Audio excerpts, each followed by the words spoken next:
C'est le rendez-vous du journal en français de la télévision Renaissance. Bonjour madame et bonjour messieurs. Nous sommes mercredi 4 septembre 2019. Les titres pour démarrer. Le parti CNDD-FDD nie les tortures infligées par l'administrateur de la commune Gambaragoué pour des mobiles politiques à une jeune fille aujourd'hui hospitalisée dans l'un des hôpitaux de la province de Kirundo. Le parti affirme que ces informations sont mensongères et ont le but de salir le CNDD-FDD. Et un climat de peur règne à l'approche des élections de 2020 au Burundi. Constat de la commission d'enquête de l'ONU sur le Burundi dans son enquête publiée ce mercredi. Et au moins 29 personnes ont été tuées, dont 16 retrouvées cadavres seulement pour le mois d'août 2019. Ces chiffres figurent dans le rapport mensuel de la Ligue ITK. Voilà pour le sommaire.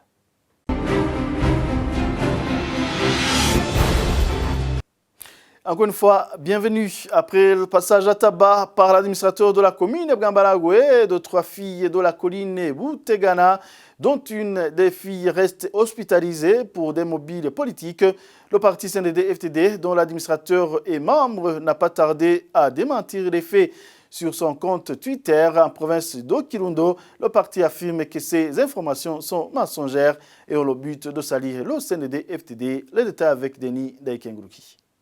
Le CNDD-FDD qualifie ces informations qui circulent sur les réseaux sociaux comme mensongères. Des informations qui disent que l'administrateur de la commune Bwambarangwe a violé une fille en complicité avec les jeunes Imbonerakure du parti au pouvoir. Le CNDD-FDD fait savoir que cela est dans le but de salir le parti présidentiel. Ces 3 filles sont convoquées par l'administrateur accusées d'avoir injurié le percepteur de la commune. Mais comme elles sont des mineurs, l'administrateur les a proposé une punition de se battre entre elles 5 bateaux. Une parmi elles a fini par refuser la punition, dit le CNDD-FDD, et l'administrateur a fait recours de donner cette petite punition. Après, la fille a tombé en crise de l'estomac. Ici, le CNDD-FDD dit qu'il est étonnant de voir par la suite qu'on a publié qu'elle a été torturée, prétextant qu'elle est membre du CNL d'Agatogwassa, ce que le parti de l'Aigle rejette en bloc. Le bureau de l'administration communale annonce qu'il s'est vite chargé des soins médicaux de la fille qui a tombé en crise. Nous vous rappelons que la fille, connue sous le nom d'Onfuka Mesabe Joséphine, a été tabassée. L'accusa qu'elle a dansé pour le parti CNL d'Agatogwassa lors de l'inauguration de sa permanence 6 ans commune Bwambarangwe de la province Kirundo. Merci à Denis Daikenguru qui est poursuivant ce journal. Un climat de peur règne à l'approche des élections de 2020 au Burundi. Constat de la commission d'enquête de l'ONU sur le Burundi. Les conclusions de ces enquêteurs de l'ONU sont basées sur plus de 1200 témoignages de victimes, de témoins, d'acteurs présumés de violation des droits de l'homme et d'autres sources. Les détails avec Rodrigue Ndikungami. Dans son rapport, la commission décrit comment des autorités locales et des Imbonerakure, les membres de la Ligue des jeunes du CNDD-FDD, la formation au pouvoir intimide la population locale afin de la forcer à adhérer, soutenir ou contribuer au parti gouvernemental. Selon Doudou Diène, il estime qu'aujourd'hui au Burundi, il est extrêmement dangereux de s'exprimer de manière critique. Le rapport décrit l'instauration de ce climat de peur et d'intimidation et comment des Imbonerakure ont commis des meurtres, des disparitions, des arrestations et détentions arbitraires, des actes de torture ainsi que des viols contre des membres de l'opposition politique, réels ou présumés. La commission constate que le niveau de violence alarmant au Burundi est alimenté par une impunité généralisée. Pour Françoise Hampson, également membre de la commission, il s'agit d'un calme qui repose sur la terreur, comme le démontre la persistance des crimes contre l'humanité et des violations graves de droits de l'homme qu'ils ont documentés. Les violences et la répression qui ont été accompagnées à la crise auraient fait au moins 1200 morts et déplacé plus de 400 000 personnes entre avril 2015 et mai 2017, selon les estimations de la Cour pénale internationale qui a ouvert une enquête. Pour la commission, la crise de 2015, loin d'être résolue, a évolué au point de toucher l'ensemble du pays. Le Burundi refuse de coopérer avec les enquêteurs et les autorités ont fermé le bureau du Haut Commissariat des Nations Unies aux droits de l'homme. Le rapport sera présenté le 17 septembre devant le Conseil des droits de l'homme. Merci également à Rodrigue Ndikungami. Toujours page droits de l'homme. Au moins 29 personnes ont été tuées, dont 16 retrouvées cadavres Seulement pour le mois d'août 2019, ces chiffres figurent dans le rapport mensuel de la Ligue ITK. Ce rapport relève également 23 personnes torturées et 43 autres arrêtées arbitrairement. Et les présumés auteurs de ces violations sont les jeunes Imbonerakure du parti CNDD-FDD et certains agents de la sécurité. Suivez Emmanuel Livizi, il est vice-président de la Ligue ITK.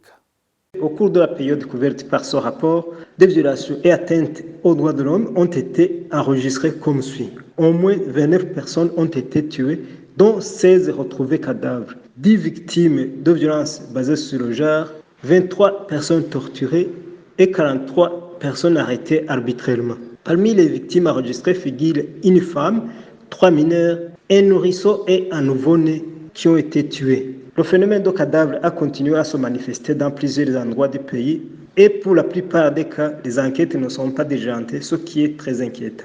Des cas d'intimidation et des attaques armées ont été rapportés dans différents coins du pays au cours de cette période. En outre, des attaques de permanence du parti CNR et des affrontements entre des membres de la milice Imbonerakure et des membres du parti CNR ont été également rapportés dans certaines provinces du pays. Des jeunes de la milice Imbonerakure, des administratifs, des policiers, des militaires, des agents du SNR et des cadres du parti CNDD-FDD ont été les présumés auteurs des violations des droits de l'homme observées. Ce rapport émet des recommandations qui sont dirigées à l'endroit de toute personne susceptible d'influer pour le changement de la situation précaire des droits de l'homme dans le pays. Politique à présent, à moins d'une année de la tenue des élections au Burundi, certains partis politiques, à travers leur champ, véhiculent des messages destinés à leurs opposants politiques et parfois à éveiller les consciences de leurs militants. Aujourd'hui, nous prenons l'exemple du parti CNDD-FDD au pouvoir et le parti de l'opposition CNL. Les précisions, c'est dans ce reportage de Thierry Biglindavi. L'intolérance politique atteint son paroxysme aujourd'hui au Burundi. La période électorale est un moment politique plein de tensions sociales dû essentiellement aux enjeux immédiats. Dans cette perspective, les acteurs partisans mobilisent des tactiques et des stratégies politiques supposées produire des gains politiques immédiats. Parmi ces stratégies politiques, il y a les chansons pour séduire plus de sympathisants. Les partis politiques font recours aux chansons qui sont plus mobilisatrices que les simples discours politiques. Le parti au pouvoir CNDD-FDD adopte aujourd'hui une rhétorique haineuse alors qu'on approche petit à petit la période électorale de 2020. Ce parti privilégie les chansons pour faire passer les messages qu'il ne peut pas assumer officiellement. Et d'ailleurs, cela ne date pas d'hier. À travers ces messages, les fidèles de ce parti au pouvoir menacent de s'en finir avec tous ceux qui ont refusé d'adhérer à ce parti. Ces sous-hommes d'opposants, nous les avons conseillés et ils ont refusé. Le jour J, nous les materons, nous les éliminerons. Restez discrets. Imbonerakure, Aiglon, membres du parti, restez discrets, restons discrets, nous les materons.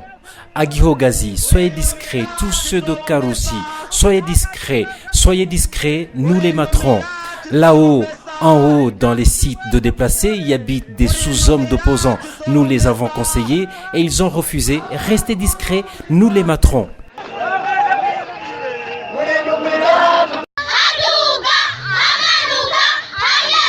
Qu'il pleuve ou qu'il neige, nous allons les poursuivre de maison à maison, même au lit, jusqu'à les maîtriser ces ennemis de la nation. De l'autre côté, le parti CNR semble ne pas se laisser faire. Le parti d'Agathon Rwasa appelle ses militants à prendre le taureau par les cornes.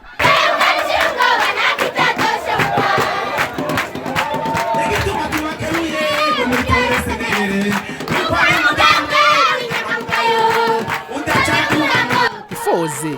Mettons de côté la peur.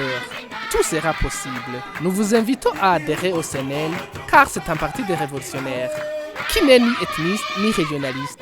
Il n'y a pas un pays de Tutsis seulement, pas d'un pays de Hutus seulement, comme aussi il n'y a pas d'un pays de Twa seulement.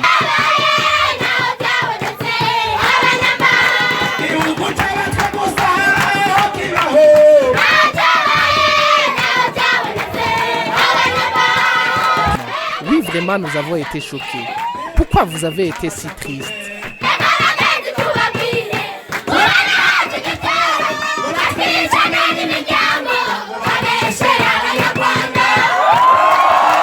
Écoutons, chers amis, nous avons été attaqués. On voulait nous exterminer avec nos familles pour accuser les Rwandais après. Nous étions victimes de leur injustice. Les organisateurs étaient le chef de miliciens Imbonerakure et le président du parti sortant.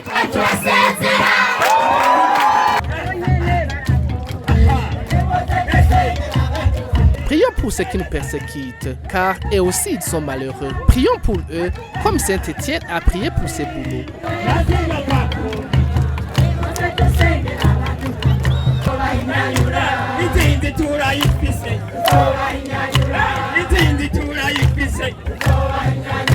Nous allons arroser l'arroseur et nous n'allons pas faire comme l'autre qui s'est approprié le grenier du pays pour y mettre des voleurs.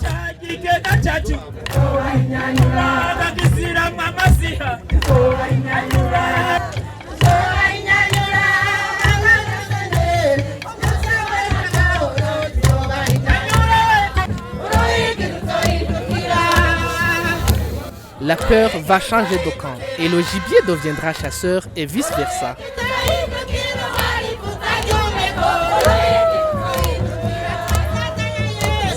De telles chansons, c'est un signe qui ne trompe pas que les élections de 2020 ne seront pas apaisées. Merci également à Thierry Bigirindavi. Poursuivant cette édition, 3 voleurs armés ont été appréhendés par la police après avoir volé dans plusieurs ménages et blessé une enseignante. Cela s'est passé dans la nuit du 2 septembre sur les collines Kivenga et Kirie dans la commune de Kayokiokwe, province Mwaro. Les enquêtes de la police mentionnent que ce groupe de voleurs était connu et que ce n'était pas la première fois qu'il est arrêté. Suivez les précisions de Pierre Mourikié, il est porte-parole du ministère de la Sécurité publique. Et il y a eu un groupe de criminels armés d'un fusil de type Kalachnikov qui a volé sur ces collines. Et puis le groupe a même blessé une enseignante de l'école fondamentale de Gihinga et a volé plusieurs objets dans les ménages et dans les boutiques, objets qui ont été saisis par la police. Et le groupe, après ces forfaits, il s'est dirigé sur la colline Kigarama de la commune Ndava, de la commune voisine Ndava. Les comités mixtes de sécurité et la police ont poursuivi les recherches et ont appréhendé alors 2 autres criminels membres de ce groupe, un certain Ngendaba Nkakom, qui est de la colline Gihinga, c'est dans la commune de Kayoko en province Mwaro, et un certain Nyonguru Joseph, qui est de la colline Ruvumu, dans la commune de Kiganda en province de Muramvya. Et ce dernier alors, c'était hier, a indiqué à la police celui qui avait fourni cette arme à ce groupe. Les 3 alors ont été mis à la disposition de la justice pour la suite du dossier. Et le constat de l'enquête est que tous ces membres de ce groupe criminel avaient été appréhendés plusieurs fois et remis à la justice. Et leur dernière libération, c'était par la grâce présidentielle. Page économique avant de clore cette édition, la Banque de la République du Burundi vient d'interdire toutes les monnaies virtuelles ou crypto-monnaies sur le territoire national. Annonce faite par Alphonse Nyobeumusi du service de supervision des institutions de microfinance à la BRB. Selon lui, la Banque de la République du Burundi a été alertée sur l'existence d'activités d'investissement et de commercialisation de ces monnaies virtuelles qui sont des moyens de paiement non réglementés par aucune autorité monétaire. Suivez. La Banque de la République du Burundi a été alertée par l'exercice d'activités d'investissement et de commercialisation de monnaies virtuelles appelées aussi crypto-monnaies, à savoir les bitcoins, Ether, Litecoin, de gestion, Onecoin, BTC, Fahari Cashcoin et autres produits similaires qui sont des moyens de paiement non réglementés par aucune autorité publique. En effet, ces monnaies virtuelles s'échangent sur des plateformes en ligne non réglementées dans le monde entier et leurs valeurs sont très volatiles, ce qui entraîne des opérations de nature spéculative qui expose leurs utilisateurs à des pertes potentielles sans aucune possibilité de recours légal dans l'éventualité d'un effondrement de leur valeur ou en cas de fermeture de ces plateformes d'échange de crypto-monnaies. Étant donné que les monnaies virtuelles ou crypto-monnaies ne sont ni réglementées, ni émises ou garanties par aucun gouvernement ou aucune banque centrale, ces monnaies n'ont pas de cours légal sur le territoire du Burundi. À cet égard, la Banque de la République du Burundi rappelle au grand public qu'aucune entité ni institution financière n'est actuellement autorisée à offrir des services de remise de fonds ou autres services de paiement en utilisant une monnaie virtuelle telle que Bitcoin, Ether, Litecoin, Dogecoin, Onecoin, BTC, Fahari, Cashcoin et autres produits similaires. Il est donc conseillé au public de faire preuve de prudence et de s'assurer que leurs investissements ou toute autre opération financière est effectuée par des institutions financières de dépôt crédibles, dignes, autorisées par la Banque centrale. Les listes des institutions financières agréées, c'est-à-dire les établissements de crédit, les institutions de microfinance, les bureaux de change et les établissements de paiement peuvent être obtenus sur le site web de la Banque de la République du Burundi qui est www.brb.bi.